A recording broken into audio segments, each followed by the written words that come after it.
What's up guys, Peter here, back with a secret tip that will save your player build. Yes, I know a lot of people make a lot of mistakes when they're building your player, either because they don't research the right player builds, but the thing I like about this tip is that it applies for everything, every single archetype, every single position, whatever you're doing.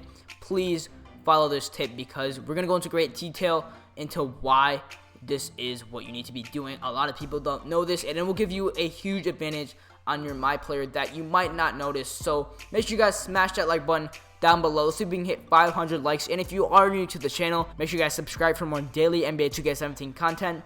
Let's get right into this. So basically, I'm gonna build like an example player here. Do not build this player. I'm just gonna leave a lot of the things at whatever 2K gives me. So we're just gonna make him 7'3", whatever, max your wingspan. This isn't actually what the video is, but after patch 7 you should be maxing your wingspan.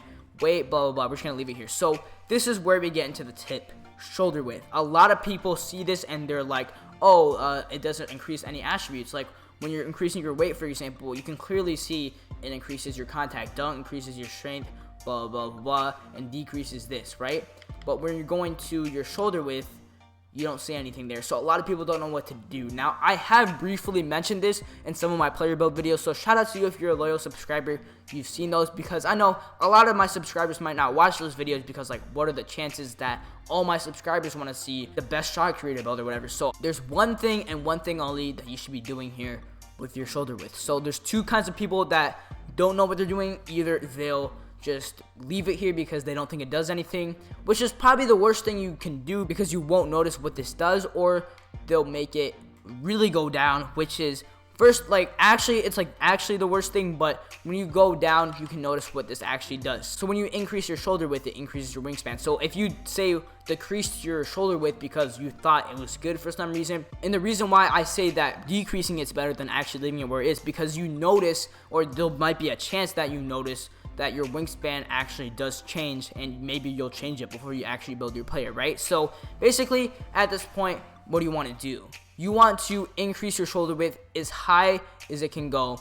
This has to do with any player build because as you can see, it increased the wingspan. With this example, it increased it 1.7 inches, which is actually a bigger deal than you might think. So say you had two players, both had max wingspans, both have the same height, whatever. One has minimum shoulder width, one has maximum shoulder width. That 1.7 extra inches is really gonna help. Now think of this example, right?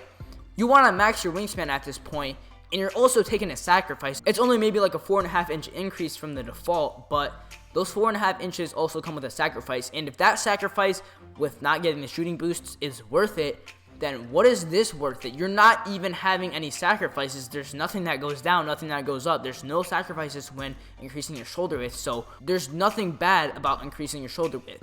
It just increases your wingspan without having to sacrifice anything. So that will make a huge difference, rather than people that will decrease their shoulder width all the way and quote unquote have the maxed out wingspan, because your wingspan really isn't maxed if you don't increase your shoulder width, because your wingspan can get bigger if, like, you know what I mean? Like, sure, it can't grow bigger if you go back to the wingspan, but if you increase your shoulder width the right way, it'll actually get bigger. So just a quick tip for you guys. I know a lot of people, and I see a lot of people in the park just by their player builds, that they have like the shortest shoulder width ever and maybe like T-Rex arms, but this is what you should be doing with your player build, and this will give you a huge advantage over a lot of other people. Trust me, those extra 2 inches or whatever will really make a difference. Now, I'm pretty sure if you made like a 6'3" player, then you would see like it wouldn't go up as much just because like the ratios. But I just wanted to let you guys know this. I see so many people messing up with this, and just remember, you have an advantage over everybody else. So shout out to you if you already knew this from like watching any other of my videos, but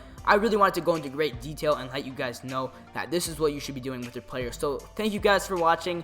Again, make sure you guys smash that like button down below, subscribe if you're new to the channel, and I'll talk to you guys in the next one. Peace.